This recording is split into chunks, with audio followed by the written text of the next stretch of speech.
일본으로부터 독립한 지 반세기가 조금 더 지난 지금 한국은 전 세계 그 어떤 강대국들도 함부로 할 수 없는 나라가 되었다. 한 기자는 자신의 신문 기사에서 한국을 이렇게 평가했습니다. 핵무기가 없어도 전 세계 6위의 군사력을 자랑하며 경제력으로는 세계 10위권에 포진하면서 군사적으로도 경제적으로도 실제로 강대국이 되었습니다.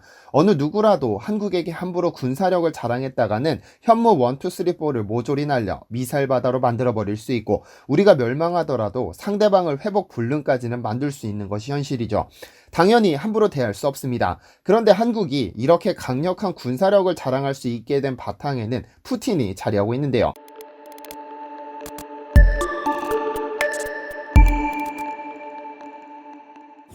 안녕하세요, 디스멘터리입니다. 몇 년 전 미국에서 경찰견 한 마리가 긴급 수술을 받았다는 소식이 전해졌습니다.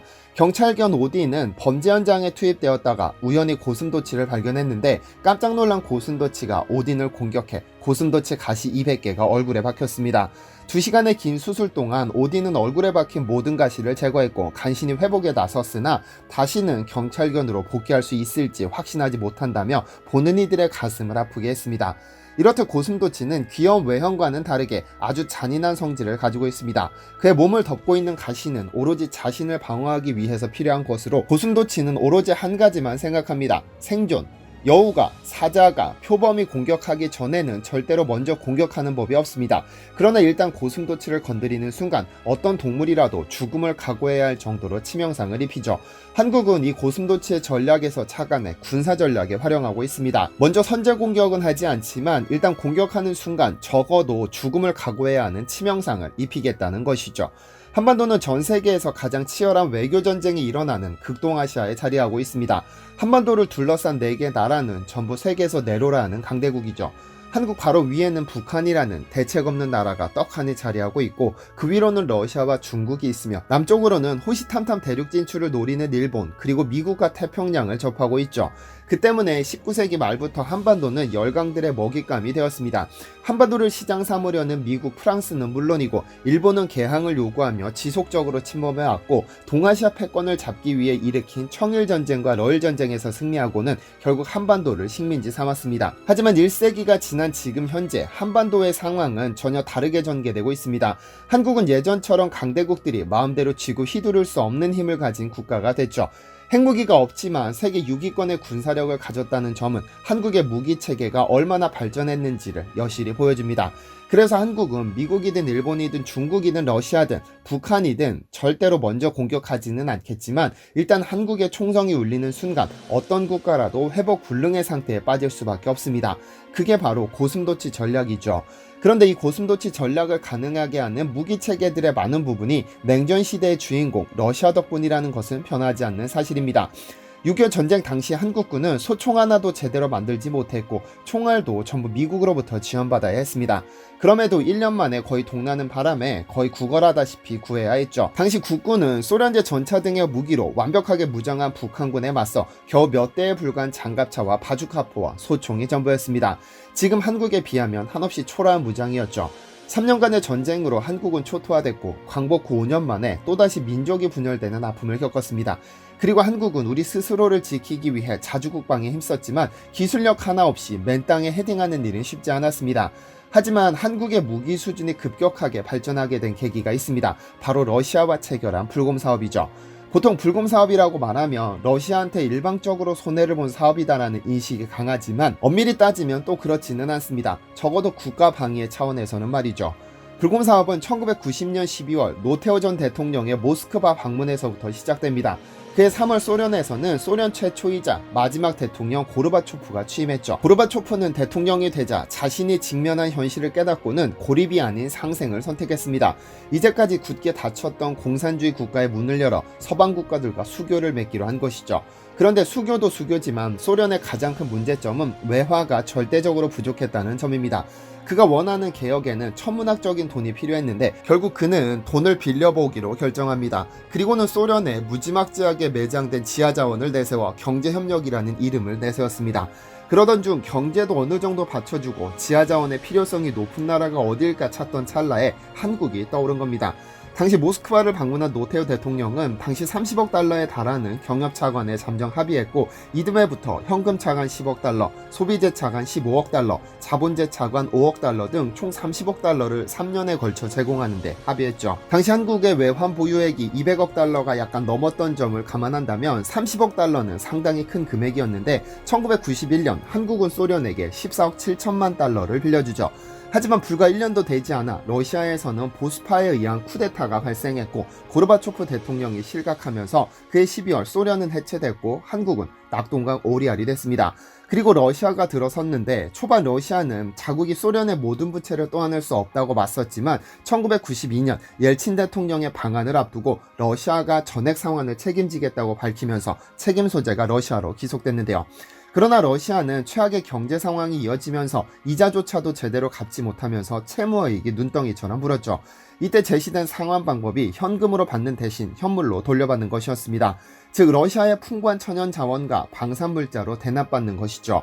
한국 정부에서는 처음 현금만 받겠다고 으름장을 놓았지만 아무리 쥐어짜도 나오지 않는 돈을 돌려받을 방법이 없어 현물 상환에 동의합니다. 그렇게 러시아 무기가 한국에 들어오기 시작했죠. 불곰 사업은 1995년, 1998년까지 1차, 푸틴이 노무현 전 대통령과 체결한 2차, 그리고 2010년부터 협상이 결렬되어 추진되지 않는 3차 불곰 사업은 얼마 전 러시아 측에서 다시 논의하자는 이야기가 나오고 있습니다.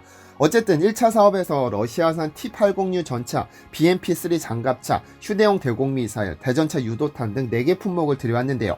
이때 한국에 들어온 T-80U 전차가 대박입니다. 당시 러시아 육군에서도 근위칭호를 붙이는 최정예 기갑사단에만 극히 일부가 배치되어 있었던 전차 33대가 1995년 부산항에 도착했는데, 이 사실을 알게 된 북한은 길길이 날뛰고 난리가 났었습니다. 왜냐면 이 전차는 수출용이 아니라 오로지 러시아 내에서만 사용하기로 결정됐고, 러시아에도 몇 대 배치되지 않고 페인트도 마르지 않은 순정 상태로 그대로 한국에 들어왔으니까요. 보통 수출용으로 제작할 때는 성능을 다운그레이드 시키기 마련이지만 T-80은 그렇지 않았습니다. 이를 받아본 엔지니어들은 마음 놓고 분해하고 조립하면서 미국의 간담을 서늘하게 만들었던 소련의 전차 기술을 모조리 습득할 수 있었고, 결국 이 기술을 바탕으로 K2 흑표 전차를 완성시켰죠. 미국산이 아닌 이상 최고 수준의 러시아 무기는 꿈도 못 꾸던 한국이었지만 못 받은 돈 대신 돈으로 환산할 수 없는 기술을 샀죠. 그리고 K2 흑표를 전 세계 곳곳으로 수출하면서 한국이 무기 강국으로 도약함에 있어서 큰 기여를 했습니다. 그런데 한국이 자랑하는 K9 자주포든 K2 흑표든 이런 종류의 무기는 적군이 한국 영토에 상륙했을 때나 효과를 발휘할 수 있습니다. 이런 무기들은 공중에서 공격하는 것이 아니라 땅을 지지대로 삼고 있어야 효과를 발휘할 수 있으니까요. 사실상 한국 영토에서 전쟁이 발발했을 때 효과를 발휘할 수 있는 것입니다. 그런데 한국이 고순도치 전략으로 상대방 국가에 치명타를 입히는 무기는 따로 있습니다. 이 전략의 핵심은 바로 미사일입니다. 일본이 다시는 한국을 침략할 엄두를 내지 못하는 것도 미국이나 러시아, 중국 등이 함부로 까불 수 없는 이유이기도 하죠. 그런데 한국이 보유한 현무 미사일이 러시아와의 불곰 사업에서 힌트를 얻어 발전했다는 소문이 있습니다. 지난 2019년 5월 북한은 2번에 걸쳐 무엇인가를 쐈습니다.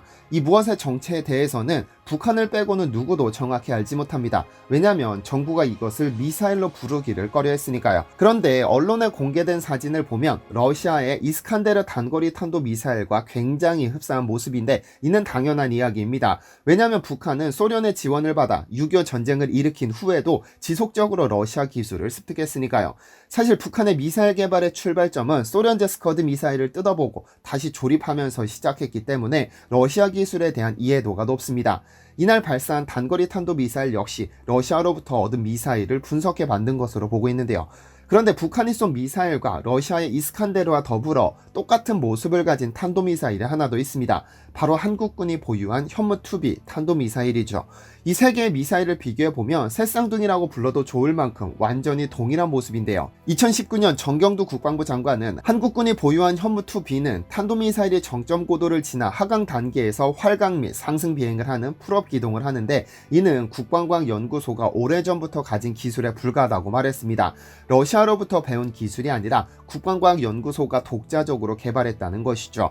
그런데 이를 두고 다양한 설이 떠돌고 있습니다. 이 현무2B에 적용된 기술은 불곰 사업 당시 비공식적으로 한국에 들여와 미사일 설계에 영향을 미쳤다는 설도 있고, 소련이 붕괴된 후 우크라이나에서 흘러나온 이스칸데르 설계도를 바탕으로 현무2B를 개발했다는 설도 있습니다. 유출한 당사자도 입수한 당사자도 말이 없으니 아마 이 비밀은 영원히 묻히겠죠. 한국의 무기 기술은 현재 세계에서도 손꼽히는 수준입니다. 오로지 북한에게 다시는 짓밟히지 않기 위해 자존심 굽히며 수많은 무기를 수입했다가 이제는 직접 제작할 수 있는 기술력을 보유했죠. 현재는 한국형 전투기 직접 생산을 코앞에 두고 있고 한국형 이지스함을 직접 건조하고 있기도 합니다. 무엇보다도 한국이 가진 미사일은 어마어마한 수준이죠. 짧게는 탄도미사일로 북한, 러시아, 중국, 일본은 가볍게 제압할 수 있고 순항미사일로는 저 멀리 베트남까지도 겨냥하고 있으며 좀 더 기술 개발에 공을 들인다면 미국 본토를 정면으로 타격할 수 있는 미사일까지도 보유할 수 있습니다.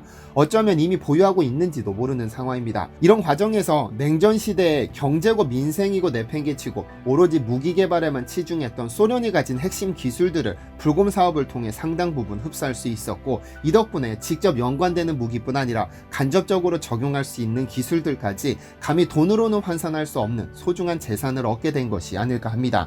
여전한 비판의 소지는 가지고 있지만 적어도 국가 방위 차원에서 러시아가 방산물자로 채무를 갚았다는 것은 미래에서 돌아봤을 때 큰 행운이 아니었을까요? 시청해주셔서 감사합니다.